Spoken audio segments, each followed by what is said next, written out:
The first thing anyone noticed about the human was that he walked into the imperial palace like a man who had no idea he wasn't supposed to be there. That alone was enough to draw attention.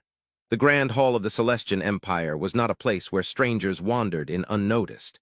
It was a chamber designed to remind every visitor, ambassador, general, or monarch, exactly how small they were compared to the empire that ruled half the spiral arm. Towering crystalline pillars stretched upward like frozen lightning, glowing faintly with soft violet energy.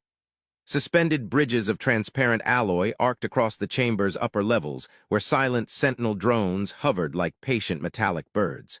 The air itself shimmered with a subtle warmth generated by climate fields calibrated for dozens of alien physiologies.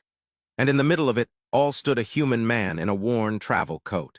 He had paused just inside the massive archway as if giving his eyes time to adjust to the glow of the chamber.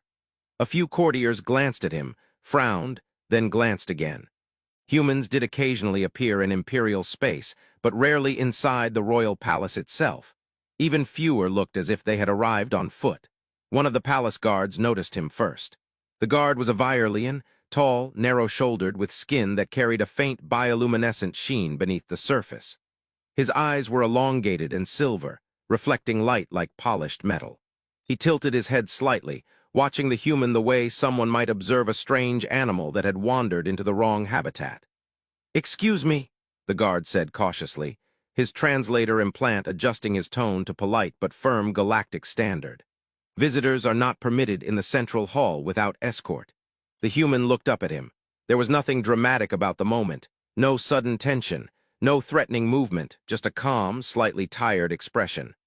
"Oh," the human said after a moment. "Right, that makes sense." The guard blinked. Most beings who accidentally entered the Imperial Hall panicked. This one simply nodded thoughtfully as if the rule seemed perfectly reasonable. The human glanced around the chamber again, studying the glowing pillars, the distant balconies, and the gathered nobles who had slowly begun to notice him. "That new?" he asked, pointing casually toward one of the massive crystalline structures that pulsed with flowing energy. The guard followed his finger, confused. "That pillar has stood for 200 years. "Huh," the human said, "looks newer." The guard stared at him. Nearby, a pair of diplomats from the Thalry Combine paused mid-conversation. The Thalry were elegant humanoids with pale blue skin and translucent eyelids that slid sideways across their eyes when they focused on something interesting. Both of those eyelids had now quietly closed. They were staring at the human. One of them murmured softly to the other, "Is that a Terran?" "I believe so. In the Royal Hall." Apparently, across the chamber, an elderly advisor from the Imperial Council adjusted the golden data ring wrapped around 3 of his fingers. His species had long ears that curved gracefully backward along the skull, and faint lines of glowing pigment traced across his temples, signs of age and status among his people. He watched the human for several seconds before leaning toward the noble beside him. "Who authorized a human envoy today?" he whispered. "No one did," the noble replied quietly. Meanwhile, the human had taken another step into the hall. No one stopped him, which, in retrospect, several guards would later agree was a strange decision. But something about the way he moved seemed wrong for a trespasser. He didn't sneak, he didn't rush. He simply walked with the relaxed confidence of someone who had been here before. The Virelian guard stepped in front of him again, a little more firmly this time. "Sir, I must ask you to remain here until your escort." The human looked at the guard again, tilting his head slightly as if recognizing something. "You're Virelian, right?" he said. The guard blinked again. "Yes." "Your species likes the tea they grow on the 3rd moon of Kareth." "Yes." The human nodded approvingly. "Good stuff." The guard hesitated. "Have we met before?" The human opened his mouth as if to answer. Then he paused. For a brief moment his eyes drifted across the hall. Not randomly, carefully, like someone quietly checking exits, or searching for something, or someone. The guard followed his gaze but saw nothing unusual. Just the court gathering for the afternoon assembly, diplomats whispering among themselves, officers standing in quiet formation, advisors reviewing glowing data slates. "Sir," the guard prompted. The human looked back at him and smiled faintly. "I doubt you'd remember me," he said. That answer somehow made the guard more uneasy than any other response could have. Behind them, the massive doors of the grand hall sealed shut with a distant echo. The court assembly was about to begin, and suddenly a ripple of attention began moving across the chamber like wind through tall grass. One noble noticed the human, then another, then a cluster of military officers. Whispers started to spread. A human, in the imperial hall, unannounced, unescorted, standing only a few dozen meters from the throne platform. The elderly council advisor leaned forward again, peering more carefully now. "Strange," he murmured. "What is?" His companion asked. "I feel like I have seen that man before." Across the chamber, a young officer from the Imperial fleet folded his arms and frowned thoughtfully. "Where did he come from?" Someone asked quietly. "No ships have docked in the last hour." The officer looked at the human again.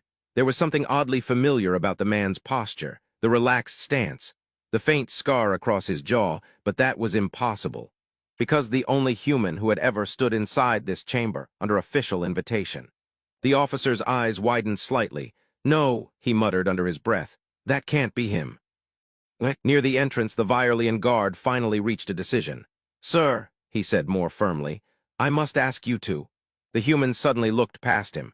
Not rudely, not impatiently, just suddenly focused. His expression changed in a subtle way that only someone watching very closely might notice. Across the enormous chamber, a new set of doors had begun to open. The Imperial Herald drones drifted forward, projecting harmonic tones that filled the hall like distant bells. Every noble immediately straightened, every officer snapped to attention, because those doors led to the private royal wing, and when they opened it meant only one thing. The princess was about to enter.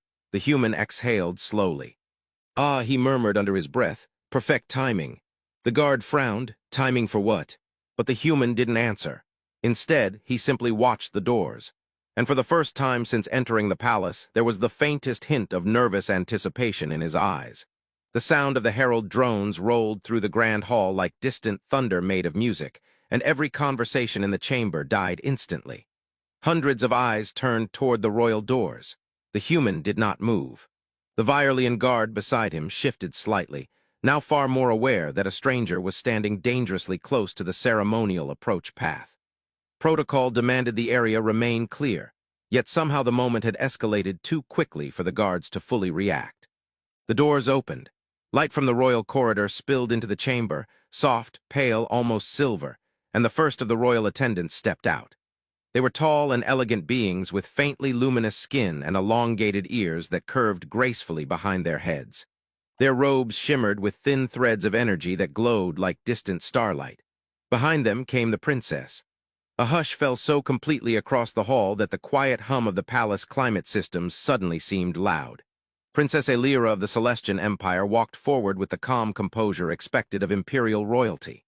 Her hair, pale as moonlight, fell across her shoulders in a smooth cascade, and the faint glow beneath her skin made it appear as if she carried a piece of the night sky within her veins. Her silver eyes, long and slightly angled, a mark of the ancient imperial bloodline, swept across the hall as she approached the throne platform. Every noble bowed, every officer lowered their head. The human remained standing. The Viorlian guard noticed this and hissed quietly under his breath. "Human," he whispered urgently, "bow." The human glanced sideways at him. "Oh, right." He gave a polite, somewhat casual nod that looked less like a formal bow and more like someone greeting a neighbor across the street. The guard's luminous skin flickered in mild panic. "That is not."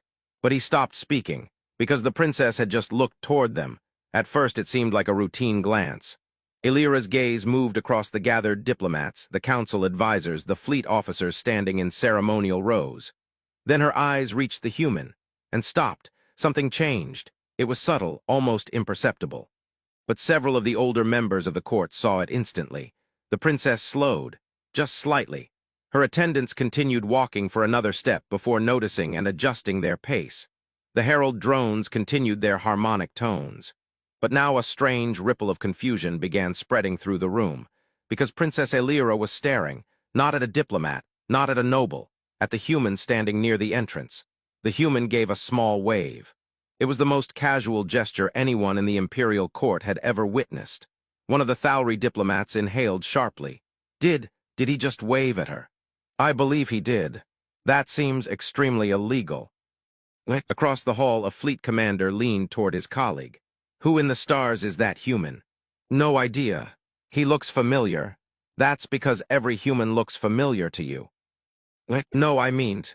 The officer stopped mid-sentence as the princess took another step forward, then another.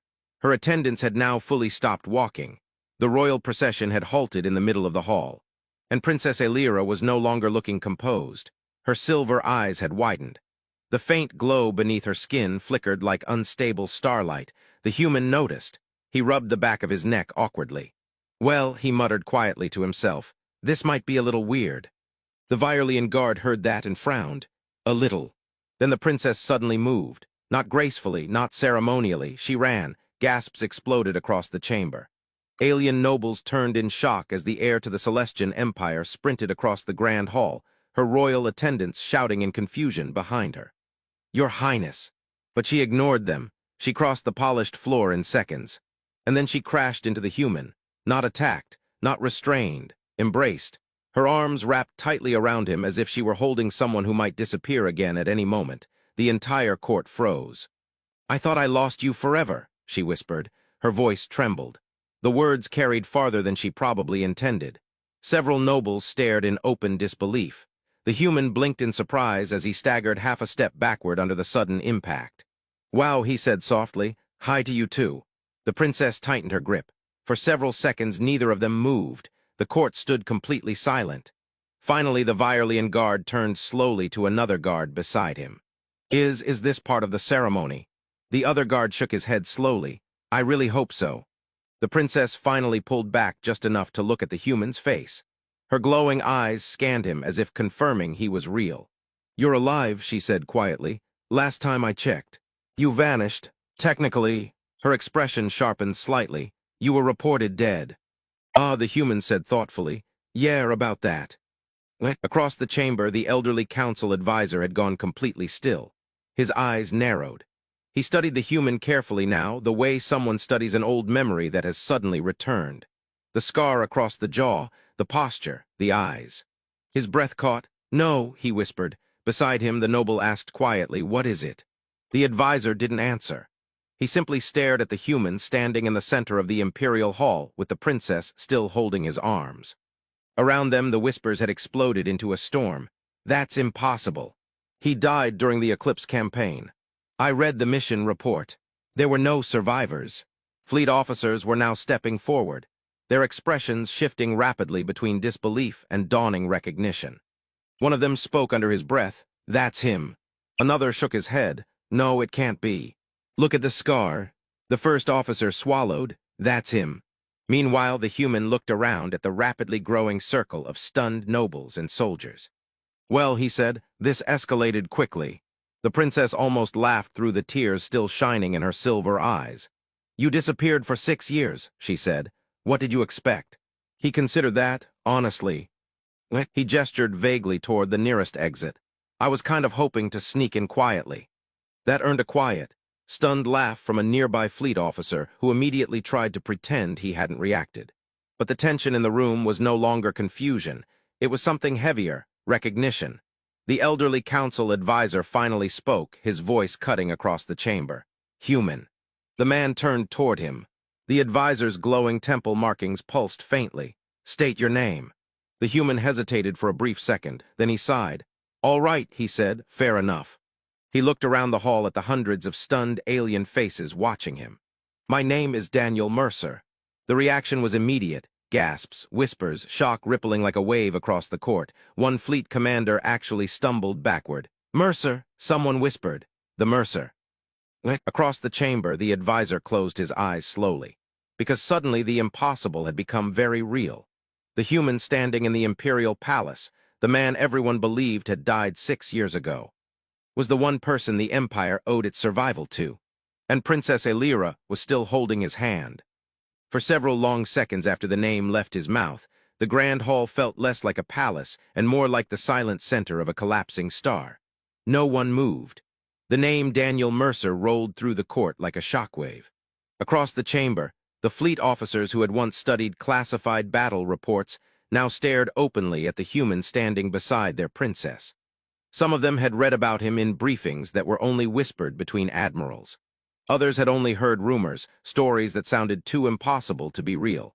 A single human operative, deep behind enemy territory, the Eclipse campaign, the facility that had vanished in a star-sized explosion. The weapon that never fired, and the man who never came back, except now he had.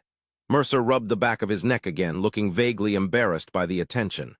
"Okay," he said quietly. "That reaction is slightly bigger than I expected." Princess Elira was still staring at him as if her mind hadn't fully caught up with reality yet. "You were dead," she said softly. "Mostly," he replied, her brow furrowed. "Mostly." "Well," Mercer said, glancing around at the dozens of stunned alien nobles listening to every word. "The part where the enemy fleet detonated the station was real." "Yes," she said sharply. "We saw the star go dark." "Right. That was the explosion. And you were inside it. Technically..." The princess folded her arms now, her royal composure beginning to return. "Explain." Mercer sighed, short version. "The court prefers the truthful version." He glanced at the hundreds of alien faces watching him. "Short version," he repeated, "is still safer." A few nervous chuckles rippled through the chamber. The tension was still heavy, but the sound of laughter cracked it slightly. Mercer took a breath. "When the station started collapsing, I found a maintenance gate connected to an emergency jump relay. It was experimental tech, not meant for living passengers." The elderly council advisor stepped forward slightly. "Those relays disintegrate organic matter during transit." Mercer shrugged. "Yeah, that part was unpleasant." The advisor stared at him. "You survived molecular disassembly." "Apparently." A fleet officer muttered under his breath. "That sounds like something a human would do." Mercer continued. "I didn't land anywhere friendly. Enemy territory, deep enemy territory." Princess Elira's silver eyes darkened. "You were alone." "For a while. How long?" He thought for a moment. "First year was rough." Murmurs spread again across the hall. The princess looked stunned. "You spent 6 years behind enemy lines. Give or take. And you never contacted us." Mercer gave her a gentle look. "If I had," he said quietly, "they would have found you." That answer hit the court like another silent explosion. Several members of the Imperial Council exchanged uneasy glances. The princess didn't speak for a moment. Her glowing skin dimmed slightly, a subtle shift in emotional expression among her people. "You stayed hidden," she said softly. Mercer nodded. "Sabotage here, misdirection there, destroy a supply network. Quietly nudge a few negotiations in the right direction." The advisor whispered in disbelief. "The peace treaty." Mercer shrugged again. "I helped." A fleet commander suddenly laughed out loud, half in shock. "Helped," he said. "You destabilized an empire from the inside." Mercer winced slightly. "When you say it like that, it sounds dramatic." The commander spread his arms. It was dramatic. More laughter spread across the court now. The tension began to melt into something else. Respect. Awe, and slowly something warmer. Princess Elira stepped closer again. Her eyes searched his face, studying the lines that had not been there years ago. "You should have come back sooner," she said quietly. Mercer looked down for a moment. "I tried." "What stopped you?" He hesitated, then he gave a small, tired smile. "The war." The princess looked at him for a long moment. Then she stepped forward and wrapped her arms around him again. This time the gesture was slower, intentional. The court watched in complete silence. "I mourned you," she whispered. "I know. I kept your mission report sealed in my private archive." Mercer raised an eyebrow slightly. "That sounds serious." "I read it every year." She leaned back slightly, studying him again. "You promised you would return." "I did."